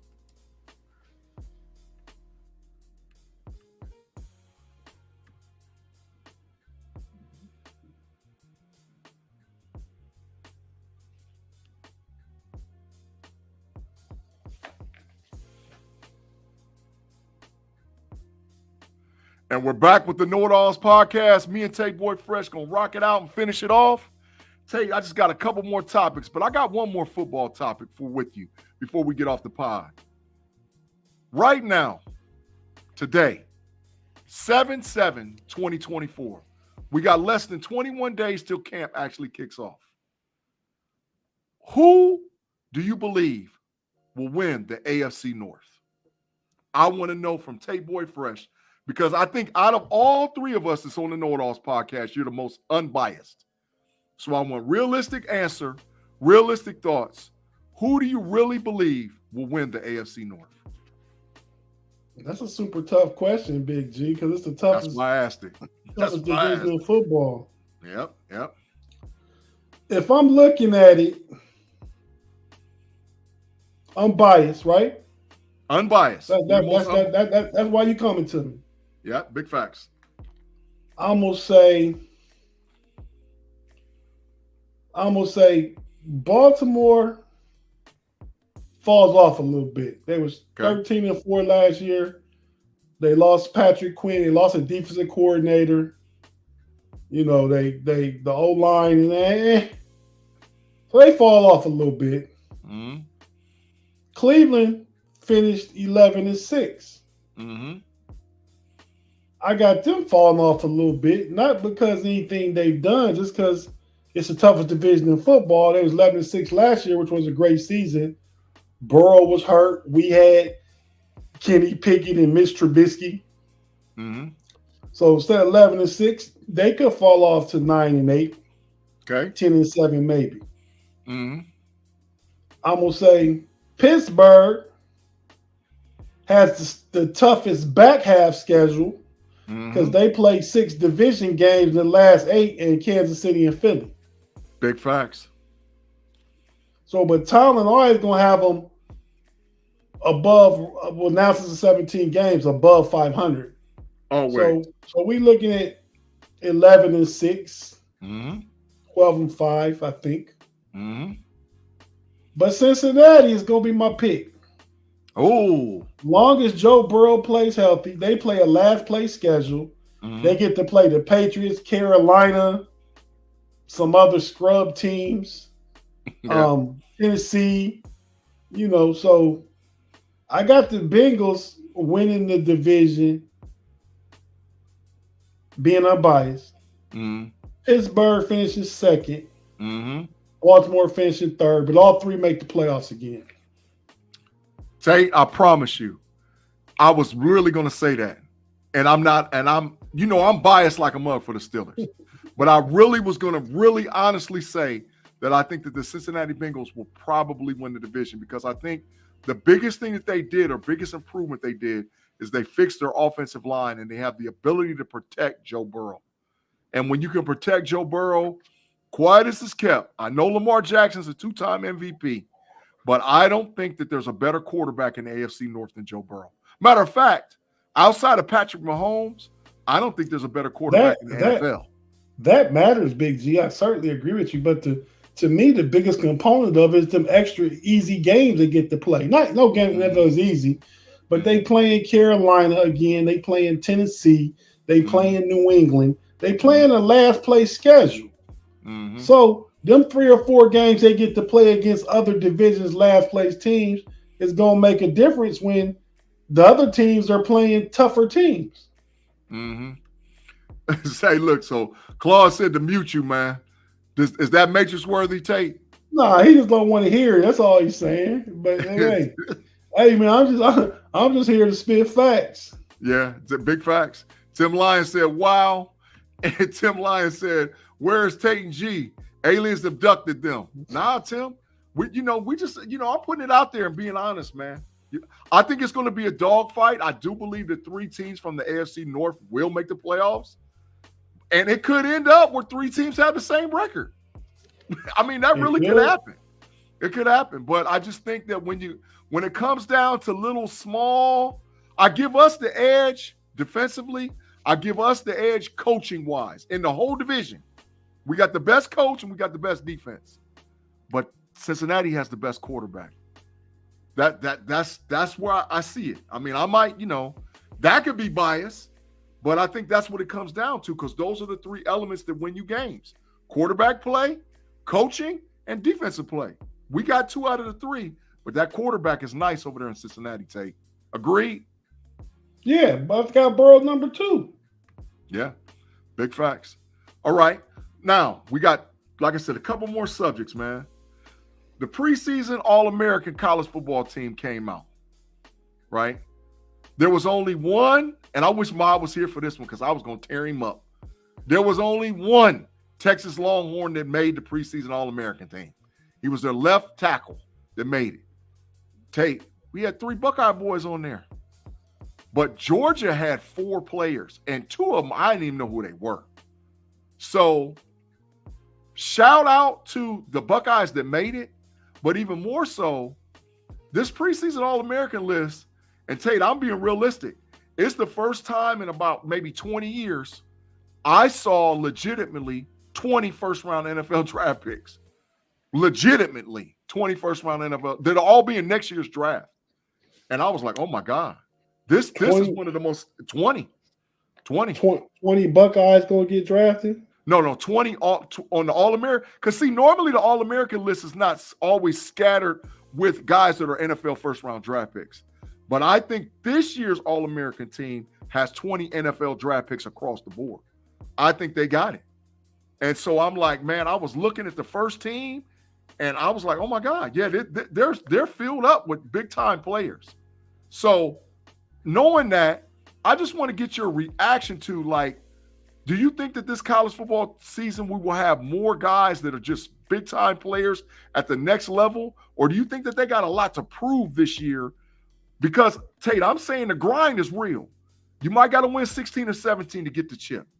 So do you think that this is the year where these All-Americans is like, oh my God, they're the best that's ever come through here? Because we've had some great All-American football teams, great ones. But this one is loaded. I don't think, man, because you keep up more than me this time of year. So name recognition, I've seen a lot more All-American teams with more name recognition to me, where I hear like, ooh, and I hear guys' names, and those guys are Hall of Famers. Like, come on, man. Troy Aikman, Deion Sanders, Barry Sanders, 89. I don't even know who else was on that All-American team. Maybe Derek Thomas, maybe that year too, I think. I think so. Come on, man. You can't touch that team. That's just off the top of my head. Yeah. I get it. I'm not tripping about it, but I'm saying, man, maybe it's because it's too early and we just don't know. But I'm looking at the raw talent for this team, and I'm like, man, there's some dogs on this squad, bro. First team All-American is Carson Beck at quarterback, Ollie Gordon at running back, Ollie Gordon's out of Oklahoma State. I like that running back. He long and tall, long strides. Yeah. He remind me a lot of like how Eric Dickerson used to run, which is my favorite running back. Yep. Travion Henderson, running back at Ohio State. All-purpose player Travis Hunter. Wide receiver Teratola McMullen out of Arizona. Wide receiver Luther Burden out of Missouri. I know Luther Burden, but Big G, you can name them all. I just said name recognition. I don't know those guys. I knew Troy Aikman. I knew Deion Sanders. I knew Barry Sanders. I knew Derek Thomas. Come on, man. Them guys don't even measure to me with the names I'm saying. So I say no. Okay. I knew Barry Sanders and Deion Sanders. I did not know Troy Aikman like that in college. I knew Troy Aikman. He played for UCLA, left Oklahoma to go play at UCLA. He is the best pure pocket passer in the draft. Matter of fact, that draft round combine time, Deion Sanders said Troy Aikman better not, maybe in the All-Star game, better not throw my way because he'll fall to the second round. What year draft was that? Was that the 89 draft? 89 draft, yeah. Yeah. I guess you got to say that because the 1989 draft arguably is the number one draft of all time. I mean, I can't. I want to know from the chat, what's the best draft ever? Was the 1989 NFL draft? Because I would put it up there. I would put it up there as numero uno. With scattered with All-American players. But like I said, I'm looking at that list and I'm like, oh my God, these kids are monsters, man. So that's what I think, Tate. That's what's got me hyped more than anything concerning college football, because not only the grind, and like I said, because you're going to have to win 3 or 4 playoff games, but the list of players that's out there that's going to represent. Claude said Hunter is overrated. You know what? Claude. Hey, Claude. Man, I'll say this in Claude's defense. Hunter need to pick one position and play that. That's what he need to do. Okay. So I'm saying he's the best two-way player since Charles Woodson. Okay. Two-way players don't really mean nothing because you don't play two-way in the league. Specialize in what you're going to do. Deion Sanders played two-way in the league. He got some time on offense. He ain't played two ways, man. He ain't line up on defense and line up on offense back and forth. Nobody does that. With the Cowboys, he was good enough with the ball in his hand that he got some opportunities. His best season may have been 30 receptions at most. Yeah, that's facts. Okay. Facts. It's not no two-way player, man. It's not like he getting 70 receptions on offense and picking off 10 balls on defense. No, that'll never happen. Pick which position that you want to specialize in and be the best at. He can be a receiver. He'd be really, really good. He can be a corner. He'd be really, really good. I think corner's position he should be wanting to try and be for the best him. I agree, but you know how to get out of college, Tate. In college, they get because he's not going to be the only two-way guy this year. Will Johnson out of the University of Michigan is going to be a two-way guy. Yeah, but it don't mean nothing. I could care less about that. Mm-hmm. We talk about the NFL draft. Team gonna look at him for one of two things. Are you a receiver or are you a DB? Mm-hmm. And the team that wants him gonna pick him based off that. I agree. So what he do in college, he gets a few offensive possession, scores some flash touchdowns and make his stats look good and his Heisman campaign look good. Yay. But far as being a football player to the next level, pick one. Yeah.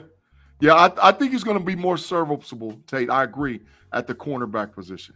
I don't think it from an offensive standpoint, he's really going to flourish. But even though he's all-purpose first-team All-American, because he did make All-American as a defensive back as well. So, and that's the first time we've seen this in. Well, I think he's probably one of the top 3 or 4 defensive backs in the nation. Mm-hmm. Yeah. I mean, I don't know that. I think he's one of the top 3 or 4 receivers in the nation.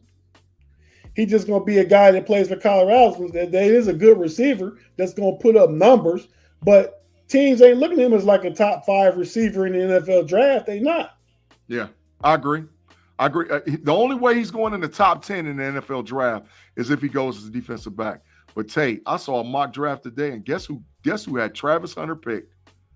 Guess who picked Travis Hunter in the first round? Must be the Steelers. At pick 14. And I was mad about us having pick 14. He ain't picking 14, though. I was mad, but I was like, Travis Hunter with Joey Porter Jr.? Shut it down. Shut it down right now. But I hope it don't happen. Tate, our last subject, bro. WNBA. Angel Reese, Caitlin Clark, historically have done things that they've never seen in the WNBA. Caitlin Clark is the first rookie to have a triple-double and killed him with a big win. And baby girl Angel Reese has had 12 consecutive games with double-doubles and currently leads the WNBA in rebounding. Now, neither one of those players – oh, no, there was 2 players that had the double-doubles. Well, what you got? 13 now. Oh, yeah, because she had one today. Mm-hmm. So now she breaks the record that she had with Candace Parker because Candace Parker had 12. So now she moves in front of Candace Parker. So 2 things you've never seen. And I don't see her stopping no time soon. No, she leads the WNBA. She automatic double-double. Yeah. Because she got a big, sexy body, but big body. Yeah. She's a big girl, 6'3" and some change. Yeah. You know? And she goes in there to bang. Mm-hmm. You know what I always say. You know where she from. Yeah. We already know. You say it, because I ain't got to say it. You say it. I know where she's from. She's from Baltimore. That's big facts. And I tell you, everything in Baltimore, Philly, and Detroit tougher than everywhere else. Yeah. So the fact that's how she play. She grinds it out. Like I said, I don't see it stopping no time soon. I mean, to me, it'll be the points for it to be the boards. Mm-hmm. As far as doubles go. Yeah. So legitimately right now, this is a double question. I'm going to start with the standings. Chicago and Indiana is both in 7th and 8th. They're trying to get into the playoffs, right? Well, how many make the playoffs? 8. 8, okay. 8 so they both in right now. Yeah, Chicago is 7, Indiana is 8. Okay. Right. So you think they'll both make it? Because I think that the team that's below them is like a game and a half down.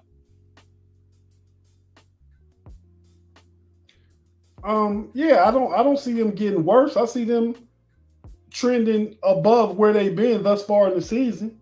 Mm-hmm. I mean, just because they're young teams. Mm-hmm. And if the team on the bottom should stay on the bottom, to me, I haven't followed it yet. You know, really, probably watched about 4 games this season so far. Mm-hmm. But as the playoffs come and the playoffs start, I'll be watching. Mm-hmm. And I hope to see Chicago and Indiana both in it. Mm-hmm. So if they both make the playoffs, looking at total stats, looking at how they're playing, who wins Rookie of the Year? Now, keep in mind, Clark's averaging like 16 and some change, 6 assists, 5 rebounds, leads the WNBA in turnovers. Walking double-double with Angel Reese, about 13 and a half, almost 14, 12-plus rebounds. And almost 2 steals, too, Tate. Who wins Rookie of the Year? It shouldn't be close, man, but it's going to be Caitlin Clark. I mean, we know it's going to be Caitlin Clark. Vegas got her favorite right now. She's just the WNBA darling, the media darling. I mean, she coming off her college career. I mean, I think justified. Maybe they do the first thing they ever will do in the WNBA for the first time in co-rookies of the year. I mean, I remember when Jason Kidd and Grant Hill shared it in 94. Yep. 94, 95. Yep, I agree. And I think that they both deservingly so if they both make the playoffs. Because like I said, from a historical standpoint, these two young ladies are really doing the thing, you know, from a historical standpoint. Never no triple doubles ever. I couldn't believe the stat when I saw it. You sound like you coming around on Caitlin Clark, man. I'm starting to. Now listen, this is what I've always said. I've always said she's a cash cow. I've always said that, right? But her play is starting to show that she's still not a top 12 WNBA player. Neither is Angel Reese. But their play is starting to show. What rookie is? Yeah, neither one of them. No, but no rookie typically comes in and is that. Maybe Candace Parker? Candace Parker was. Aja was too. Yeah, Aja was. I give her that. Yeah, Aja was probably the day she stepped on the court was the best player in the WNBA. Maybe the day she showed up. So Aja, right. Yeah, Candace Parker, yeah. But I'm saying that these two young ladies are actually playing great basketball. You know, so congratulations to them. So, Tate, do you think that the WNBA has done what they need to do to secure themselves moving forward and become a viable league? Because in my opinion, bro, they've moved up as far as the pecking order is concerned, as far as watch TV, people with butts and seats supporting the game. I think they've done what they needed to do. Cash cow or not. What's your question? My question is, do you think that the WNBA has done what they need to do to say, okay, we're a viable league and they've moved up in the pecking order as far as who's going to watch and support the league? Yeah, of course. I mean, Caitlin Clark is the engine. Everybody else is the caboose, but some good cabooses. Wow. Angel Reese got a good caboose. But yeah, man. I mean, it's just going with the same trend of women's sports, though. I mean, so it's a different day and time to where we watch and we care about women's sports. I mean, Caitlin Clark is the trigger from college basketball will fall off, I think, this year. But still, people will watch it, but not at the levels they watch this year. But it'll continually trend up. The WNBA, women's sports. I mean, I turned into flipping through the TV. Women's softball. You know what I mean? I love women's tennis. I watched Coco Golf today. You know what I mean? I like the Olympics, gymnastics, women's gymnastics. Yeah. I don't really watch the men. I like the women's team. Just like I really don't care for men's tennis. I watch women's tennis.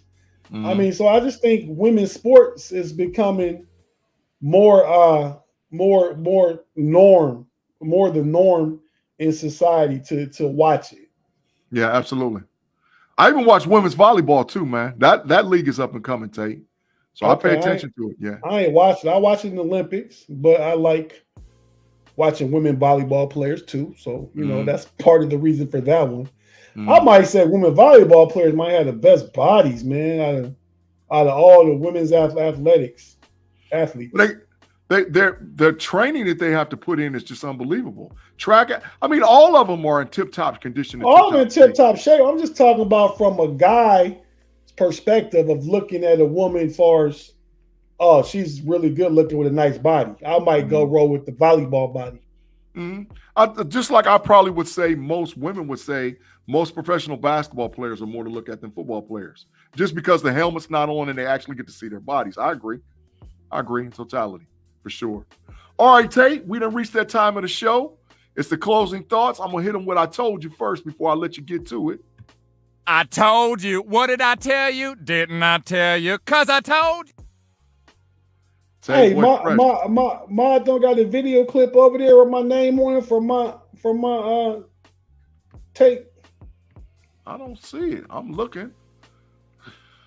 It said it would say some title take. I sent the file to him. Wait a minute. Take. It said Tate told you with a sprint. Yeah. Play All right, that. here you go. I got you.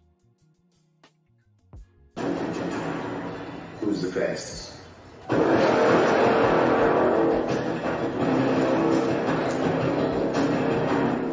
got me? I got it. Let's do this.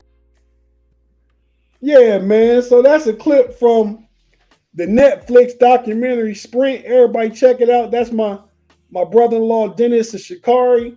Hey man, if you want to get ready for the Olympics, check this.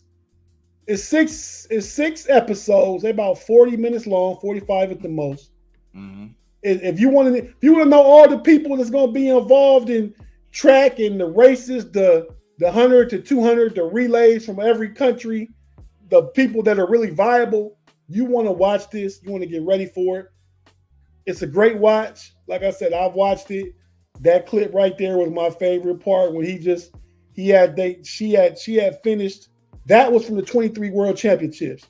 Shikari had finished. She made the finals on time. She didn't win her heat. She made it based off time, and they had 20 minutes to. Dennis had 20 minutes to get her ready, and he said, what do you say to her? You only got 20 minutes. He had said he worked on her start for a few minutes, getting out the block because she had a bad start that first race. Mm-hmm. And he said, only thing I can tell her is, ask her the question and tell her to answer on the track. Who's the fastest? Yeah. And she was in that particular race, she qualified on time, so she didn't have one of the premium lanes. She ran in lane 8. Mm-hmm. And she ended up winning that race and winning the world championship in 2023. So that's just a piece of it. A lot of KnoItAllZ, a lot of the Jamaican team. The kid we talking about on the homies the other night, Big G, the dude, I said that he won the Olympic gold medal for 2020, which was in 2021 actually, because they suspended it for COVID for a year or postponed it for a year. But Marcel, I can't remember his last name, from Italy. This dude been hurt ever since he won that race. Mm-hmm. The couple times he run, he didn't got smoked. So I think he just had a good day. And actually, when he won the Olympics in 2020, he ran a 9.8, which is fast. Obviously, it's fast, but there's times that could be the 9.8. I think that's his PB, his personal best. But if like I said, if you want to get ready for the Olympics, as far as the track and field goes, check this out, Sprint on Netflix, and that's what I wanted to say. I just wanted to plug you, man. I really feel like it's a good show. My family's in it, so yeah, that's what I wanted to do. Big facts, Tate Boy Fresh, man. Hey, so listen, before I get to my final thoughts and Big G's burners, I just want to make sure I play this to give plugs for all the people that rock with the whole KnoItAllZ crew out there. So as you're listening, watch this.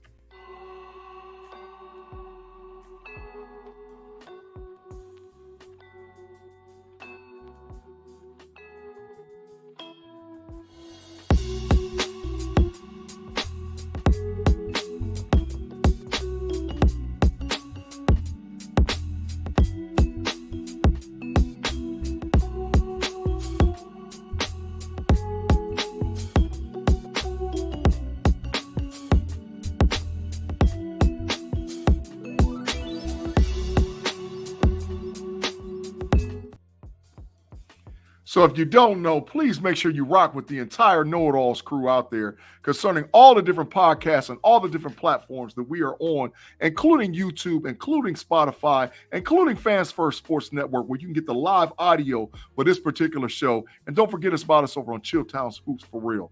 And we are trying to get 1K subscribers by September 1 of 2024. We're on our way. We've been working hard, like Mod said, but we're trying to get to the 1K. Now, for Big G's burners, I just got this little thing you need to see before we get to it. Oh, hello, boys. How long you in for? Another hour. Yow. So, my Big G burner is this week, bro. I'm taking all comers. I'm taking all bets. Anybody that want to get down with a bet with Corner Time that the Pittsburgh Steelers finish with a better record than the Chicago Bears, come holler at me. Come holler at me. Find me wherever you need to find me. You can find me in Chatland. You can find me on Facebook. You can find me on TikTok. You can find me on Twitter. Wherever you want to find X, wherever you want to find me, come find me. The Pittsburgh Steelers is going to finish with a better record than the Chicago Bears. I'm taking all bets because it's been a lot of chatter, and this starts out with Payday, one of our know-it-all crew, because I already done bet him. And anybody else that wants to smoke, let's go. The Chicago Bears, matter of fact, I got two bets. I got one with my co-worker, Arthur Zappa. I got a bet with him too, that the Pittsburgh Steelers is going to finish with a better record than the Chicago Bears, because a lot of folks is talking that yet about the Pittsburgh Steelers. And there's no way in the world the Chicago Bears is going to finish better than us. So that's my burner for this week. Tate, you got any final thoughts before we get out of here, bro? John Caldwell's comment. What he said? I'm with you with the Commanders, but yeah, they're going to have a better record than them too. I bet him on that one too. But I'm taking you all over the place, man. I told you I bet my barber that the Bears have a better record than the Commanders. I'm not with you. So you saying the Commanders have a better record than the Bears? Yeah. Well, you bet me that then. Bet. You want to bet the Corner Time right now? Yeah. The Commanders have a better record than the Bears.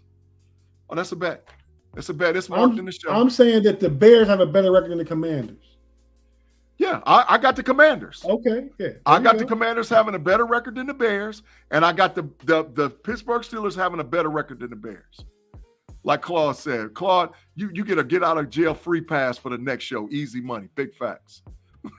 Yeah, it is easy money. The Steelers and the Bears. I don't know if the Bears gonna win 10 games. Nah. Okay. What Running Through the Jungle said? He said you bet the Commanders would have a better record than. Yeah, I'm betting it. Yeah, I'm betting it. So let's see. They loaded up Bobby Wagner, Jeremiah. Yeah, tell them, John. Tell them. I already know. Running Through the Jungle said he got receipt. Yeah, I bet all three of the homies. I bet that the Commanders would have a better record. Yeah, we all took the Bears. We already bet. So that bet we just did, we already did it.